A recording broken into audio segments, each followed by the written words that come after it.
All right. So, Toad, have you had the Sure. advantage of seeing part-time pirates in combat since Splatoon 2 came out?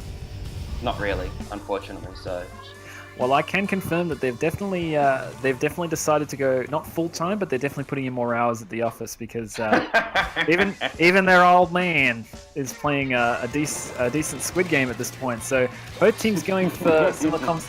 I see again an Elita and a Blaster coming out from Hayley's Comets again, going for a little bit more firepower in exchange for some turfing ability. Uh, I don't most of know the about the blaster choice, but I'm presuming that's for the toxic mist. could be for camping that bottom part of mid. That's going to be 3 players going down now for Hayley's Comets. The only one alive is Arcs with the E-Leader, doing a good job still staying alive and putting some shots down. I'm not sure why part-time pirates aren't trying to get to Arcs. He's now going to back up a long way, seeing the 10 of missiles. One person is coming after him now with Splashdown activated. He's going to get one person and is going to get taken out by the other teammate coming down. So good play there. 2 players down still though for Hayley's Comets. Saw Chris there trying to come up to the side there where the old zone used to be. Possibly trying to help Pinter along with that push onto the snipe there, but not really able to capitalize on it. Yeah, if you picked over to... Sorry? Moving back, 2 of them are now coming up that side as well. He does spot that flank though. Armor not enough to save Otter though.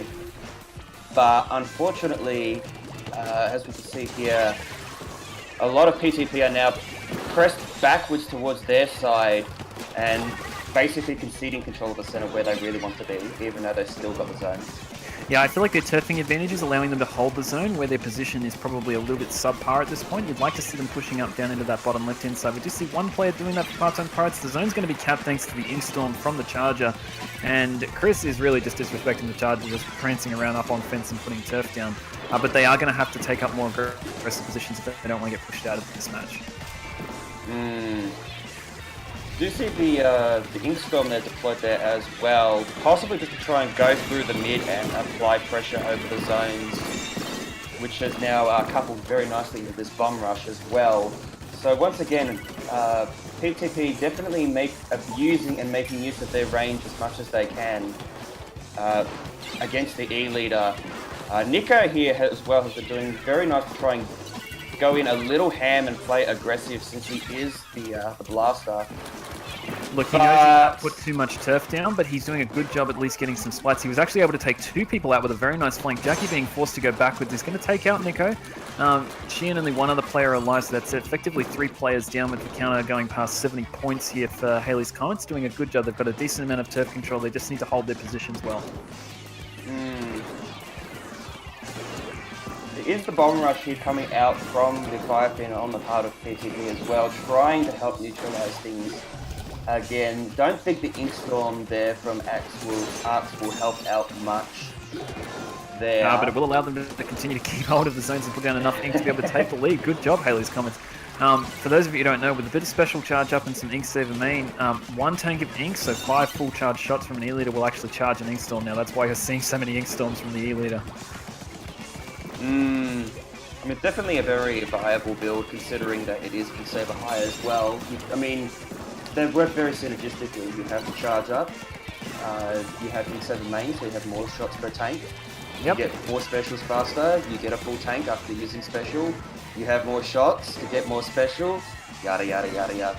Yeah, it just goes on and on. One thing I do like from part-time pirates though is that they're making, like you said, they're making really good use of the fact that they have enough range and enough turf to be able to paint these zones safely. One player is going to go down from getting a little bit too aggressive. Kiama doing a good job holding this side as the junior. The junior is probably the 2nd most reliable kill in the game at close range, I'd say, due to the spread of fire. 2nd probably to the Octarush.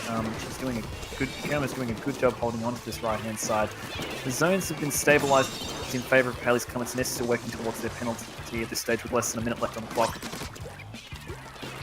I do feel like this is perhaps a little bit of a weakness of PTP's composition here. They have the range, which they are trying to make the most out of, but because of that, they're also not really pushing up to try and suppress Hayley's Comets away from the center and more towards their side of the map, which is just letting Hayley's Comets gain control back very easily. And as we can see now, they're pushing into the pirate side Yeah. And probably going to be able to keep them away for the remainder of it. Oh, wait! No, there was a nice shot there by Jackie. They still got to be a problem. They need to push in like now. They need to push in right now. The 10 missiles are going to come off with one person on that side. Chich is going to be able to cap this zone. One person coming behind him is not going to be able to turn around quickly enough, but the zones are going to be capped in their favor. So Otter are doing some work to try and cap this zone and control both of them for overtime. And it might be in favor. Yeah, it will be. Yep. And Hayley's Comets closes the match out. Look, I agree with you. I would say that the advantage for part-time Pirates initially was that Hayley's Comets didn't have enough ink and enough range to be able to push into aggressive positions, but once they got into them, it was going to be very difficult to take them out. I mean, a Dually Squelcher and the Pro are going to have a really hard time against even the Blaster, really, just because it's going to take them out faster if it can get directs or two shots. And we did see that, like, when you saw the Junior was just consistently painting, like, Kima was just consistently painting the zone and then ducking back in behind cover, and then painting and then ducking back behind cover because the Dualies just couldn't kill fast enough. And unfortunately, both Pro and the Dually Squelchers are not the greatest painting weapons. So you realistically had the Firefin, who was doing quite a good job there with the bomb rushes to try and keep things, and the Splatter Shot. So if either of those were down or couldn't do their thing, then PTP just struggled. They probably needed to try and push their aggression a little bit more once they got some kills. Yeah, using their range and keeping the Comets back. Look, it's something I see for both PTP and Hayley's Comets. Like, Hayley's Comets, definitely in recent times I've seen they tend to run a slightly turf deficient comms with usually one or two weapons you'd say are strong, but they're not turfing weapons. And in that case, they did the same thing again. The Junior helps to cover that, and as long as they can get into a good, strong position and hold their points and get their splats, they're going to win games fairly comfortably, which they did in that match. Part-time Pirates, I'd like effectively the Dually Squelcher and the Splattershot Pros play the exact same role, which is that a weapon that can put down a lot of long-range turf and cover up spots, but not put a lot of pressure on enemy turf because other weapons turf a lot faster, and they don't kill particularly fast either. So I'd like to see possibly a switch to the Forge Pro from the Forge Pro, perhaps with a little bit more turf power from the suction bombs and the bubble blower, and maybe switching the Dually Squelchers out for something with a little bit more. Just a little bit more capability, perhaps, in combat. Well, just one of those two at the very least. That way they've still got the range. Yeah, There is a swap out there from the Dually Squelchers. No, wait, sorry, I'm getting the teams mucked up because the colours are wrong. No, that's fine. It looks like the colours have reversed, but there is a switch nevertheless. So we see the Dually Squelchers are still there, but they've switched out the Pro for an NZAP, which I think is a good choice, and the Rush coming in place. So slightly changed and nuanced team compositions from both. I'd say that if anything, it would be a slight turfing advantage in favour of Hayley's Comets in these compositions. One player going down for both sides. The first cap is going to go to Hayley's Comets, putting down some good turf control. The arm is going to be activated and some pressure immediately being applied to Chris on this left-hand side.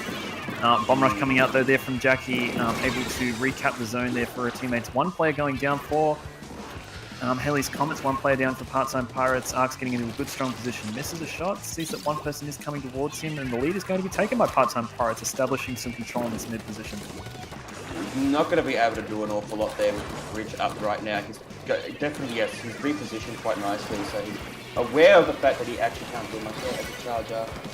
There was a nice push there earlier with PTP ganging up, going buddy. Growly, unfortunately, not seeing that splashdown either. Bit of blindness there. Fortunately covered there by the charger as well. Nico here, of course, doing very good job playing aggro. Unfortunately, is punished for it by the Octo Brush as well. Did not spy that. Yep. If you're gonna run a charger, it's really good to run a weapon like an Octo Brush or a Spike Roll, because if every time they respawn, they go just near the charger, just to give it a bit of a check out and take care of them. Growly doing a good job punishing Nico for overextending there to go after the charger. It looks like there's fairly even trades going in favour of both teams, but the turfing advantage so far is going in favour of Part-Time Pirates, perhaps just paying a little bit more attention to the objective. With 3 players now going down for Hayley's Comets, this is going to be the first proper push, I'd say, into their base. Well, that was also 3 down on Hayley's Comets as well, so the Pirates definitely have dominant control here of the centre. There's 2 there on the left side of the enemy of Hayley's bases as well. And like we could just see, just they're backing each other up, working together. The Inkjet, unfortunately, doesn't survive very well in a storm. But looking very closely, and I don't think they'll be able to neutralize this in time. No, they're not going to be able to. And Part-Time Pirates exerting a lot of control. One thing I really like to see there from Jackie was when the E-leader might have had an advantage from just having more range and being able to pick players off, Jackie was really putting her splash wall right in the middle of that zone and just constantly working around it to keep the E-leader from getting in. And because it would take 2 or 3 shots, more than half the E-leader's tank to get rid of the splash wall in the first place, by that time Jackie probably has another one ready. So really, really good use of her sub there and establishing a lot of control. I'm also not particularly favourable of the E-leader pick on that map as well. As we did see there with the bridge being raised on arcs as well, not being able to do much from there, and the longer charge time not really affording the flexibility that you do need on Shipyard to be able to move around to make the good shots. Yeah, like you say, Toad, I think the rule of thumb with charges is if the map is wide enough and long enough that you can spot people in open areas, places like, I'd say Port Mackerel, because the lanes are so long and wide, you have to expose yourself in order to go up them. Moray Towers, definitely. Kelp Dome, possibly. They're good maps for E-leader because you have the opportunity to spot people just turfing or just running around. But on maps like Sturgeon, where you've got 2 sections of the map moving around, particularly with the bridges going up and down, like you say, you want to be able to move around and be really flexible as a charger, and the Spider Scope does that far more competently than an E-leader. But and definitely also... Oh, sorry.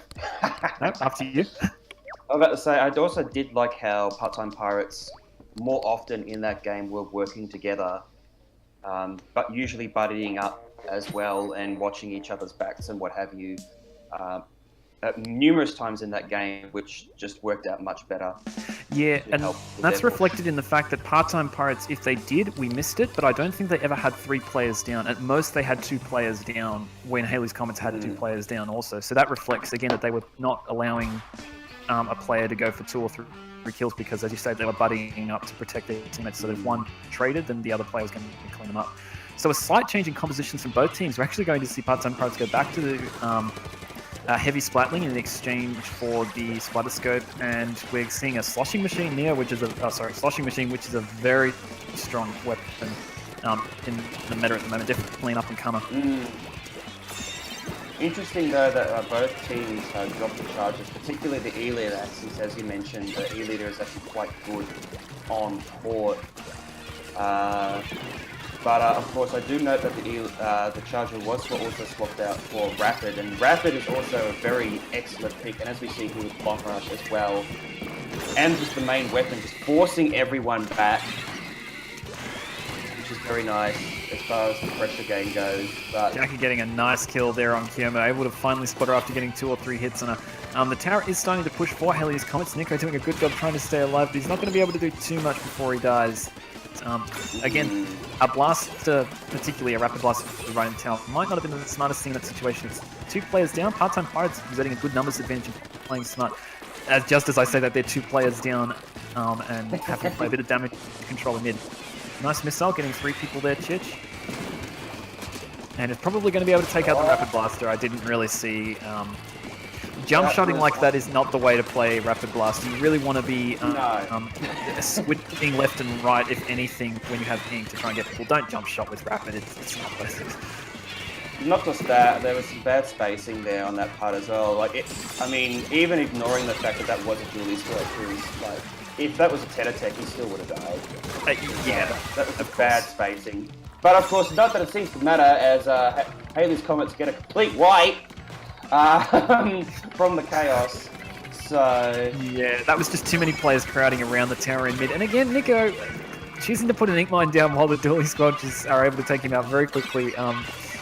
Might be good if somebody else rode the tower. I think there just wasn't enough turf down for Nico to be able to push. I know there were 4 people dead, but I feel like respawn times are a lot quicker in Splatoon 2, or at least they feel quicker because of the emphasis on movement.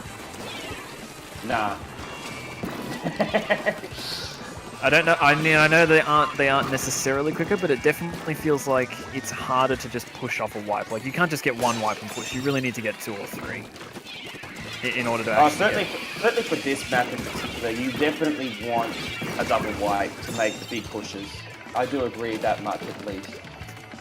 Yeah, and a part of that also was the tower had already pushed to 72, or rather 84 on their base. So Cam is going to take the opportunity to ride the tower with the Junior, going to activate armor. That's nice, 3 teammates jumping in, but they're all going to get killed because armor is not bubble. It's not going to save you if there's 3 players firing at you. And that's going to be 3 players going down, almost a complete wipe of Hayley's Comets, and Part-Time Pirates doing a good job. I like this hustle. There's a lot of ink going down very quickly in their favor. Once again, though, they all grouped up together and basically pincer attacked the tower as it was moving towards the second checkpoint. So they had the numbers advantage on the people on the tower who were just not really pushing forward to try and suppress, and that funneled into the center as well. We can see we've gone back to a little bit of a neutral, and Nico's still not really playing the space game properly with the rapid. Yeah, I feel like a lot of the times Nico does that because he's moving forward too quickly where he doesn't really have to. And again, as you say, not playing the spacing game. Chris putting in some really hard work there with his 10 attack. He's going to take out 2 people. Not able to take out Arx for the 3rd kill. It would have been really good for the move, but Jackie's going to clean that up. And Chit actually getting the 2nd kill. Doing a really good job with dually squadrons in this map. His aim's been pretty good. Ooh, see, okay, that was nice there that I saw there. That was a bit different from the Pirates compared to Hayley. We saw there that there were 2 people on the tower there, but as soon as that was moving towards that checkpoint, the rest of the team decided to split. And that was very nice because that helped afford them more control as part of the push, which did allow them to get a nice comfortable, well, not so much a comfortable lead, but a lead nonetheless, as part of that push. And now the tables have turned, and Comets now have to try and make these big plays with only 20 seconds left. Yeah, the sloshing machine is a very strong weapon. Otter doing a really good job. Just as you can see, Otter is happy to hop off the tower, not to get caught or trapped by staying on the tower for too long. 2 players going down for both sides. That's 2 players alive now. Only 1 alive for them. It's going to be Chris. He's going to have to put in some work and get 1 kill. He's not going to get it in time. Slowly counting down. 56-5-4, and that's game. No, it all came down to that big white towards the end. I did. That completely lost the control. I have to say, I'm going to give a bit of a shout out there to Otter. There, like where Otter was happy to push the tower for a little bit, and as soon as Otter got fired at, Otter jumped off the tower and put himself in a position where he could just fling some, I don't know what you'd call them, some blasts of ink towards their court, getting some hits on the enemies and putting some ink down, and his teammates were able to get the resulting cleanup kills, and then jumping back on the tower as soon as it was safe to do so. And of course, I do have to admit that the last pirate who was still up probably made the wrong play trying to charge towards the tower. Like, I understand why you would probably want to do that because, I'm the last one left and they're still pushing the tower, and if I don't do anything, we're going to lose. But they had the numbers advantage on the tower, and as we saw there, 1 jumped off the tower to engage the last remaining 1, and the other one was still on the tower. Killed neither player, so that situation, sticky situation. In that kind of situation, my advice would be throw a suction bomb to the tower first off. You can do that from range without actually having to engage anyone. That would have been pretty safe. And I would have then been waiting for them to jump off the tower and see if they jumped up maybe onto the box or downstairs, and then engaging them. And if they didn't jump off the tower, of course, you've just got to rush in and then try. But at least they won't be on your side of the tower. Yeah, and give you some time. And sadly, they suction bomb too early. So oh well. Anyway, new game. Yep. And it's Starfish second worst map in the game stage. We're seeing both teams rolling out a fairly similar composition. A Rapid Blast now coming out for Part-Time Pirates, so perhaps thinking that they can play a little bit more of a slaying game. 2 players going down for both sides. It's a little bit of a push there coming from Hayley's Comets. Kiona putting down some ink with the Splattershot Pro. Again, people, why would you not consider running the Forge Pro? It's so good, especially on confined maps like this with the Bubble Blower and Suction Bomb for tower control, but I digress. Indeed. I mean, there is still the pressure from the Inkstorm as well, but it's not the kind of same pressure that you'd want with the tower. Obviously, the bubble is acting as a shield, and just generally scaring people away from them. Yeah, I mean, from exploding. it's difficult to be killed very quickly. Kama getting a nice kill and assist instead. Again, 2 players going down from both teams. Neither team really exerting a great amount of pressure. Chich is going to do the old man thing. He's just going to get on this tower and start pushing. He has the range. He just needs to keep up suppressing fire. He's going to get caught by both a splat bomb and a stingray on the tower. They have taken the lead for a brief moment of time. Arx putting in some work up over here, trying to get the player on the bunker. Unfortunately, he ends up not able to spot him in time and able to get the kill there. Most unfortunate that Arx did not, wasn't able to see where they were, realise the height disadvantage there. Yeah. Does look like here the blaster in the centre is trying to apply some pressure and obviously bringing out the jetpack as well, trying to get the pirates out of the centre. Not a lot of kills also happening on either side as well, and of course Jackie coming in with the blaze jetpack. And should be able to get maybe one other player. I would have gone for the person that was super jumping in if I were Jackie. Instead, chases after the person gets taken out. The super jumper though being taken out by a teammate, so perhaps that was a call out there from Chris. Ink armor being activated, 3v2 numbers advantage in favour of part-time pirates. They've got a bomb rush going off. This is good coordination. Chris pushing in, that's one player going down, 2 players going down. Nice push. Sees the slushy machine getting attacked by the 10 missiles. Chris doing some really hard work here in their spawn. And Nico is the only player alive close to the tower. Jackie's now starting to push. Nico has the good position there though. We saw him there earlier, taking shots from the elevated flat there, being able to just safely harass the tower. Look at that, fantastic save there by Nico, getting 2 kills. As you say, not just jumping around and shooting, but instead shooting and then squidding to a different to reposition himself. Really good safe use of the blaster there. And of course, that was also a wipe there on the pirates as well. So this will allow the Comets to be able to hopefully be able to take pretty much all the control of the center and make a big push. Nico there, unfortunately, being a little too slow with that jetpack, activating it after already being harassed by the blaster. That is already too late. But it has provided an opening for the team to be able to push the tower at least a little bit, but it's sort of ending up as a giant nest. Look, at this point, it's just a classic example of. I say classic only because I've seen it recently in repeated times where Hayley's Comets doesn't quite press their advantage. Like they get 1 or 2 kills, or even 3 or 4 kills, but once it comes time to push, it doesn't seem like they confidently know what they want to do next. Like you just saw Nico just sort of walking across grates with an inkjet ready rather than going up into the bunker and maybe activating it from there and then trying to pick people off. Instead, he was playing a reaction game with the rapid blaster that he was able to easily take down. Indeed. It does look like they are trying to put a little bit of pressure in the court here of the Pirates, though. Getting past the first checkpoint. Nico here getting pressured severely by Jackie, and unfortunately that super jump by Kyoma is also going to be punished severely. It does look like the Pirates will completely shut down this push with only 1 left, and Arx is probably... Yeah, he's gone, so that's a pseudo-wipe there. Yeah, you could tell by the way that Arx was spinning around, he didn't actually know where the player was, and he was probably going to die. Look, Nico is again going for a flank across these grates. I feel like this is better. There's something better left to shooters. Otter is going to do battle with the inkjet. He's probably going to win that. And unfortunately, Nico did go down just as the camera panned off him as well. That's 3 down total as well. I'm pretty sure the Pirates have this. Nothing short of like a complete team wipe against the Pirates. I think this is done. Yeah, look, Pirates have done a good job. They've pushed up. Growly knows what he has to do. He gets a trade there with the slushy machine, just not able to back up and use the spacing game. Jackie's going to take out Nico again on the tower, unfortunately. Arx is going to try and get on the tower and do some sort of push. It's a 3v3 for both teams. He's going to have to jump off the tower because of the bomb. And that's it, yep. I'm going to say something very quickly, and I think that Part-Time Pirates is very strong on this map.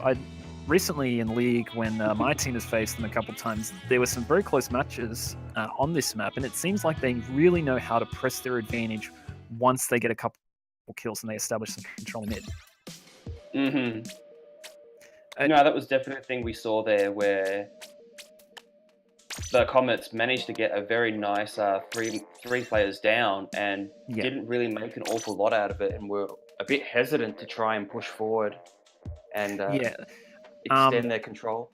More specifically, if it's important to think for Hayley's Comets, there's a bit of to get 2 or 3 kills, move up into mid, put some turf down, and then you need to think about what is your weapon really good, or what advantage do you have. For Nico, why would you go and stand on grates as a blaster when your advantage is that you can shoot people from behind walls or underneath them? So I would have been camping right underneath either the snipe or where the sponge was, and take people out because they don't realize that you're down there. Same with the slushing machine. I feel like Otter was doing a good job pushing the tower. I don't really think Nico should be getting on the tower as a blaster. Unless he's really feeling the groove with directs, he's not going to be able to stop people coming onto the tower and taking him out relatively quickly. Yeah, definitely the blaster being more as the tower righty support, so that someone else rides the tower and they sort of protect it indirectly by harassing people that might try to be shooting it down. Yeah. Switching to the hero blaster as opposed to the custom blaster. And of course the fire fin is also out on the pirate side as well. Obviously very useful here as the middle is very wide open, so Bomb Rush, a very powerful choice indeed. With that said though, the E-Leader coming out as well. A lot is inside the custom junior, so that's 2 Ink Storms. I don't know how to feel about that, honestly. They've got 2 Ink Storms, a Splashdown, and a Baller. I don't think this is the best composition because you've got that coming up against an Armor, a Bomb Rush, an Inkjet, and obviously the Tenon missiles, which of course are not particularly strong. Kama going to very foolishly jump down, knowing that there might have been a player down there. Growly's going to take 2 players out, just rushing an Octobrush. Many people will say that the Octobrush is one of the weakest weapons in the game, and their argument is that if you play against it smartly, you won't ever die because you just back up and walk backwards. But a lot of people don't, so very strong. It's one of those weapons Yeah. It's one of those weapons that, in theory, it should never be able to kill you. Like, you should always be able to outrange it and take it out safely, but sadly, that's just not the case a lot of the time. Well, I mean, theory is quite different to practice, and I'm not sure why Arcs jumped out there. That was... Still had a fairly reasonable maneuverability there to try and fall back, and sort of stuck back to a neutral game again. There are 2 down on the sides of the Pirates, but as we're sort of seeing here, like, Hayley's Comets aren't really making anything of that, and before they know it, like, they're back and they're already on the plat to stop this push. Yeah, and look at this again. Why is Hayley's Comets waiting until the other 2 players respawn to start pushing Rainmaker? It's very strange. I don't know why you wouldn't be hustling to push the Rainmaker and at least go for a push. I mean, they were 2 players down. Regardless, Part-Time Pirates is doing a really good job of just maintaining some control. I like seeing that Growly is just putting some turf down and really not rushing and doing anything too silly. He just sees players coming towards him. He's going to get another kill over there by someone rushing down to the box. 2 players going down, only the Junior and the E-Leader alive. And look again at Part-Time Pirates. They see that there's 3 players down. They just start pushing. 1 kill and an assist coming in for the Rainmaker. Just going to push as far as they can. 36 points. That's nice. It's definitely a very strong push, and that's going to put a huge amount of pressure. We saw there as well the Octobrush moving forward, making the most of that opportunity to try and pressure the E-Leader, who had not backed up as well. I think Nico was trying to grab that the Rainmaker there to try and get it back, but didn't see the suction bomb placed on it either. But again, it's just really the fact that the Pirates know how to make the most out of the opportunities that they're getting, and the Comets are just not doing the same. Yeah, look at this again. Every time Hayley's Comets grabs the Rainmaker, there's more players alive for Part-Time Pirates, or at least there's the same amount of players alive for Part-Time Pirates. And that's a wipe against the Comets as well, so... Yep, Chris activating armor and taking out Nico, doing a really smart play, this nuke. And look, even in that situation, Chris went up the block, he baited Nico into going towards the block, and then went a different direction, took him out very easily, was able to get a nice free take out the E-Leader with a nice use of his bombs as well. Taking out 3 players, these plays from Chris, but he ends up fantastic switch of weapon. I must say, since he's gone to this, Arc's under a lot of pressure with E-Leader to take out 2 or 3 players. 3 players now going down. That's going to give them the opportunity to get some turf control, and Hayley's Comets really needs to just give some assistance to the Rainmaker. Okay, so now the Comets try and make the hustle there with the push, but the Rainmaker getting a little too excited, or I don't know what you'd really call that there, but just sort of recklessly... Oh, these snipes from Jackie. Oh! Nice shot. Just recklessly charging forward, though, without having the rest of the team to back them up and make that push as well. So... Yeah, it's a sense of timing, and you have to know that, like, once you get 2 or 3 players, you've got to make a push. Like, you've just got to start pushing. You know, sometimes you work, sometimes it won't, but you just want to be trying to get some points on the board. Part-Time Pirates is playing extremely aggressively, and you're seeing that they're very confident in using their weapons. They're very confident in the positions they're holding. Being stopped from being able to have any sort of effectiveness, and it's going to be taken out fairly quickly soon. Yeah, and it's too easy to see. At this point, Part-Time Pirates is very reliably getting kills when you expect them to. It's very predictable. They have a massive amount of control as well. Is he going to get me? He got the dunk! Not content with having that very nice lead, they're just finishing it in the last few seconds and going for the dunk. Yeah. Just incredible amount of control, and they were able to get that push. There were 3 down as that push was initiated, and like there was absolutely nothing they could do to retaliate. Look, I want to try and do some positive commentary. What I really like with Part-Time Pirates, and particularly what they did there, was Growly with the Octobrush was not rushing in blindly at people and was not going out of their way to like walk up the thing. Growly was just camping on walls, waiting for people to eventually try and press forward. And as soon as they did, punished them. And did a really good job that game of playing the Octobrush the way you're meant to, which is wait for people to do like not silly things, I want to say, but just wait for them to make bad decisions and punish them for it, because you've got the easiest weapon in the game to punish people with. It's just a case of positioning yourself well. Exactly. Chris doing a fantastic job with the end zap, as we saw. I'm loving the way that Part-Time Pirates are repositioning. Like we saw, a classic example was Chris going up that block, seeing Nico, activated his armor, and then went through choke instead of going back over the block to try and take Nico out.